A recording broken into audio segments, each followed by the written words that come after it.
حضرت امام علی علیہ السلام کے ارشادات، آپ نے فرمایا جس نے اپنے نفس کو پہچان لیا اس نے اپنے رب کو پہچان لیا۔ اگر تمہیں خدا سے محبت ہے تو اپنے دل سے دنیا کی محبت نکال دو۔ خدا سے ڈرو کیونکہ تمہاری سب باتیں سنتا ہے اور تمہارے تمام خیالات سے باخبر ہے۔ دنیا ایک بادل کے سائے کے سوا کچھ نہیں۔ یہ ایک خواب ہے، مسرت اور غم اور شہد اور زہر ملا ہوا ہے۔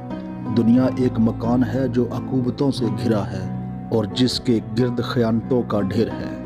اس کی حالت قائم نہیں، وہ لوگ جو اس کے قریب جاتے ہیں تباہ ہو جاتے ہیں۔ دنیا ایک سانپ کی مانند ہے جو چھونے سے ملائم معلوم ہوتا ہے مگر اس کا ڈنک مہلت ہوتا ہے۔ تم ایسی زندگی میں کس طرح خوش رہ سکتے ہو جو ہر لمحہ کم ہوتی جا رہی ہے؟ اس زندگی کی مسرتیں تمہارے سائے کی مانند ہیں، اگر تم رک جاؤ تو یہ رک جاتا ہے، اسے پکڑنے کی کوشش کرو تو یہ چلنے لگتا ہے۔ تمہارے وہ دن جو بیت چکے ماضی بن چکے ہیں اور جو آنے والے ہیں وہ یقینی نہیں، اس لیے جب تک وقت ہے محنت کرتے رہو۔ انسان کا ہر سانس موت کی طرف ایک قدم ہے۔ ایک نیک انسان مر کر بھی زندہ رہتا ہے۔ بہترین انسان وہ ہے جو اپنے ہم مرتبہ لوگوں کا آزاد خادم ہو۔ انسان سوئے پڑے ہیں، وہ اس وقت جاگیں گے جب مریں گے۔ نیکی کا لباس سب سے باعزت لباس ہے۔ نیکی کامیابی کی کلید ہے۔ انسان اس وقت تک مومن ہے جب تک وہ نیک ہے۔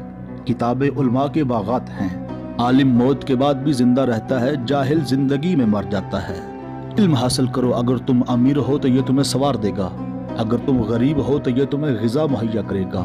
بہترین علم وہ ہے جس پر عمل کیا جائے گا۔ نیک تعلیم کم نسبی کی پردہ پوشی کرتی ہے۔ معلم اور متعلم خدا کی نعمت میں یکساں شریک ہوتے ہیں۔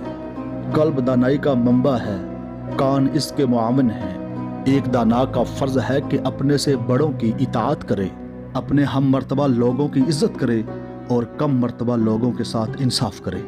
عقل ایک خدائی نعمت ہے اور تعلیم اور تجربہ سے زیادہ ہوتی ہے۔ احمق ترین انسان وہ ہے جو اپنے تئیں بہت لائق جانتا ہے۔ احمق کی نشانیوں میں سے ایک یہ ہے کہ وہ بار بار اپنی رائے بدلتا رہتا ہے۔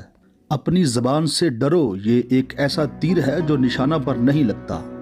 دل زبان کا خزانچی ہے اور زبان انسان کی ترجمان ہے۔ زبان ایک وحشی درندہ ہے، اسے آزاد چھوڑو تو یہ تمہیں زخمی کر دے گا۔ سچائی ایک ایسا راستہ ہے جس پر بہت چلا جاتا ہے اور